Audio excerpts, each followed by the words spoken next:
છે।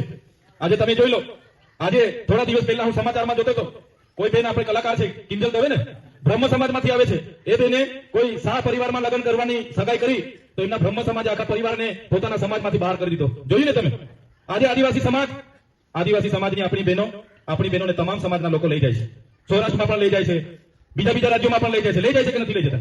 બધાના ગામોમાંથી લઈ જાય છે। આપણા ગામના છોકરાઓ ભણી ગણીને નોકરી મેળવીને આવે છે, એમને જયારે પરણવાનું હોય છે તો બીજી જાતિવાળા આપણા લોકોને કોઈ બેન આપે છે। તમે એક બેનને વિદ્યાનગરથી એક ભાઈ લઈ આવેલો, કેટલી પોલીસ અહીંયા ઉતારી દીધેલી, કેટલા લોકો આવેલા, અમારી છોકરીને મારી નાખવાની છે પણ આદિવાસીને નથી આપવાની, એવું મારા નજર સામે લોકો બોલ્યા હતા। તો એક સમાનતાની ધારાની વાત થાય છે, યુસીસી ની વાત થાય છે, અને અમારા લોકો સાથે તો કોઈ રોટી બેટીનો વ્યવહાર નથી કરતું। આજે બીજા લોકોની હવે નજર આપણી જમીનો પર છે। આ ગ્રીન કોરિડોર કઈ તમારા મારા માટે નથી બનાવવાના કે ચૈતરભાઈ ને આદિવાસી લોકો આ રોડ પર ફરશે એટલે આપણે બનાવી આપીએ છીએ, એવું લાગે છે તમને? આ ગ્રીન કોરિડોર તમારા અમારા માટે બને છે, બહારના લોકોને અહીંયા લાવવા માટે બને છે। આવનારા દિવસોમાં સોસાયટીઓ બનશે। માલસામોટમાં ગયા વર્ષે વન મંત્રી મુકેશભાઈ પટેલ, યાદ છે ને બધાને, 400 કરોડનો પ્રોજેક્ટ લઈને આવ્યા હતા। 302 એકર જમીન હાઉસિંગ સોસાયટીને આપી દીધી છે। પૂછ્યું ને માલસામોટ વાળા ટેટાભાઈ ને બધા સભ્ય બેઠા છે।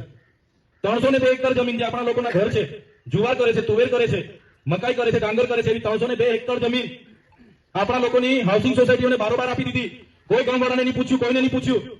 ત્યારે આ પ્રકારની આ સરકારની વૃત્તિ છે, ત્યારે એની સામે આપણે એક થવું પડશે।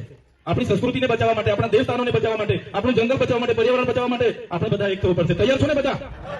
આવો ડોક્ટર।